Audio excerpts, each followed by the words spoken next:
शिनवू ने सेबिन को किसी और लड़के के साथ देखा और वो छुपके से उन दोनों का पीछा कर रहा था, तो उसे पता चला कि वो तो सेबिन के साथ ही रहता है। वो सोचता है कि सेबिन, क्या तुम पागल हो चुकी हो? तुम्हारी एक्स कहाँ पे है और तुम एक लड़की के साथ क्यों रह रहे हो? फिर वो वापस जाने लगा कि सच में अब हम दोनों के बीच में सब कुछ खत्म हो गया है, तो यही तुम्हारी चॉइस है। मैं तो एक्चुअली तुम्हारा इंतजार कर रहा था। मैं जानता था कि मुझे ऐसा नहीं करना चाहिए था, लेकिन फिर भी मैं तुम्हें जाने नहीं दे पा रहा था। अगर यही रिजल्ट आने वाला था तो फिर उससे ब्रेकअप करने का क्या फायदा। यहाँ पे दूसरी ओर सेबिन घर पहुँच गया था और वो अभी शावर लेके बाहर निकला था। तभी उसे एक मैसेज आया। उसने देखा कि ये तो सिर्फ एक मैसेज है, तो उसने उस पर ध्यान नहीं दिया और वो अपने बाल सुखाने लगा। लेकिन लगातार एक के बाद एक मैसेज आने ही लगे, तो फिर सेबिन ने वो मैसेज देख लिया और देखने के बाद तुरंत ही वो भाग के बाहर जाने लगा। शिनवू उसी कन्वीनियंस स्टोर पे आया था जहाँ पे वो पहले काम करता था। उसने वहाँ से कुछ चीजें खरीदे और सेबिन का कार्ड इस्तेमाल करने को दिया और वो पूछता है कि क्या ये अब भी काम कर रहा है, क्या पैसे ट्रांसफर हो गए। वो शॉपकीपर तो बहुत ही कंफ्यूज था कि हाँ ये काम कर रहा है क्योंकि पैसे ट्रांसफर हो गए। फिर शिनवू ने काफी सारा सामान लिया और कहा कि मुझे ये सब कुछ सिर्फ इसी कार्ड से चाहिए।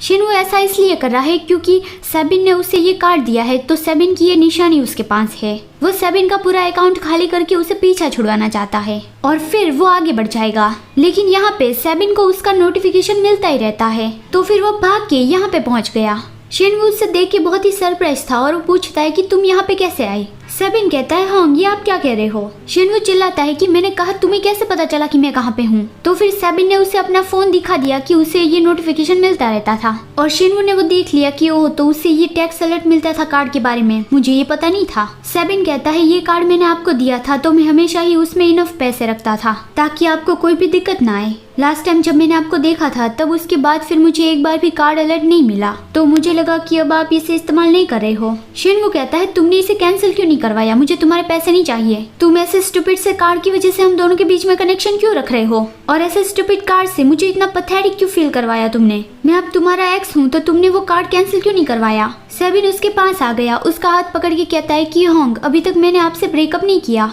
मुझे लगा था कि जब आप थोड़ा रिलैक्स हो जाएंगे तो फिर आप मेरे पास वापस आ जाएंगे, तो मैं आपका इंतजार कर रहा था। और फिर आज मुझे टैक्स अलर्ट मिला, तो फिर मुझे लगा कि फाइनली आप मुझे ढूंढ रहे हो और आपको मेरी जरूरत है, और मैं यही सोचकर ही यहाँ तक भाग के आया हूँ। क्या ये बात नहीं थी। शिनवू तो इसे बहुत सरप्राइज था और वो कहता है कि क्या तुम मुझे उल्लू बना रहे हो। तुम्हें क्या लगता है कि मुझे ये नहीं पता है कि तुम किसी और को डेट कर रहे हो। सेबिन कंफ्यूजिंगली कहता है, हाँ। शिनवू चिल्लाता है कि तुम किसी और लड़के को अपने घर लाए हो। सेबिन कहता है, कोई और लड़की से आपका क्या मतलब है। शिनवू कहता है कि तुम्हें अपनी एक्स गर्लफ्रेंड के साथ भी ऐसा नहीं करना चाहिए। क्या तुम मेरे जैसे ही बनना चाहते हो, चीटिंग करना चाहते हो। ओह, अब मुझे समझ में आया, ये तुम्हारा बदला है ना। मतलब शिनवू ये कह रहा है कि सेबिन भी शिनवू की तरह एक चीटर बन गया। शिनवू को गिल्टी फील करवाने के लिए सेबिन खुद बिगड़ गया। शिनवू कहता है, अगर तुमने जो कुछ भी कहा था वो सब कुछ झूठ था और तुम वो नहीं कहना चाहते थे, या फिर तुम मुझे चीट कर रहे हो, इसकी भी मुझे कोई केयर नहीं है, क्योंकि अब भी मैं तुम्हें बहुत ज्यादा मिस कर रहा हूँ। सेबिन उसका हाथ पकड़ता है और कहता है कि मैं भी आपको बहुत ज्यादा मिस कर रहा था।